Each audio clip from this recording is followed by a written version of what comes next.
இந்த இந்த திருவடியை பற்ற மக்கள் மனித வர்க்கத்தை நாம் தூண்டலன்னு சொன்னால் நம்ம கற்ற கல்வியே பயனெல்லாம் போகும். நாம் வந்ததே இந்த சங்கம் வந்ததே உலகெங்கும் எங்கு பார்த்தாலும் ஆன்மீகவாதிகள் இருக்கிறார். அடையிறான், ஏதாவது கிடைக்குமாங்கிறான். அடையக்கூடிய லட்சியம், அடையக்கூடிய வாய்ப்பு கிடைக்குமா, யாராவது சொல்லுவானான்னு உலகத்தை போய் தடுமாறிட்டு இருக்கிறான். அவன் எங்கெங்கோ அகப்பட்டு பொருளையெல்லாம் இழந்து காலத்தை வந்து அலர்பட்டு இருக்கான். நாம் சொல்கிறோம் நமது ஆசான் அகத்தீசன் தான், நமது ஆசான் திருமல தேவன், நமது ஆசான் புஜண்ட மகரிஷி, போக மகரிஷி அப்படின்னு சொல்கிறோம்.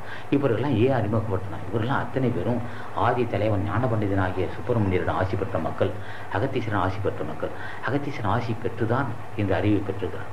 இதுக்கு என்னன்னா, ஆசி பெற பெற அறிவு முடியுது, அறிவு தெளிவடையுது. அறிவு தெளிய தெளிய தெளிய தெளிய மனமாசு நீங்குது. அறிவு அல்லது ஆன்மா மாசு நீங்குது. இதுதான் ஆக என்ன செய்யறான், தாயினும் மும்மூலம் மாற்றினார்.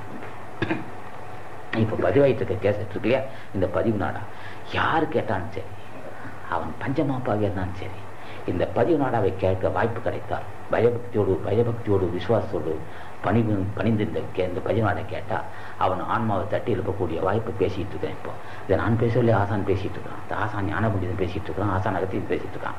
நான் பேசுவதை நினைக்க வேண்டாம். ஆனால் அவன் என்ன சொல்கிறான், தாயினும் மும்மூலம் மாற்றினான். யாருன்னா திருவடியே கதி என்று எப்போது பார்த்தாலும் இது தவிர வேறு எந்த சிந்தனை இல்லாமல் பேசினால் ஞானியின் பெருமை பேசுதல், பேசினால் வணங்கினால் ஞானியை வணங்குதல், வேறு வகையான கருத்துக்கள், வேறு வகையான சிந்தனை இல்லாது இதை பற்றியே சிந்திக்கிற மக்கள். தலைவனுக்கு நெருக்கம் இருக்கு, நினைக்க அவன் உள்ளே இருப்பான், உள்ளே இருந்து நமக்கு அருள் செய்வான்.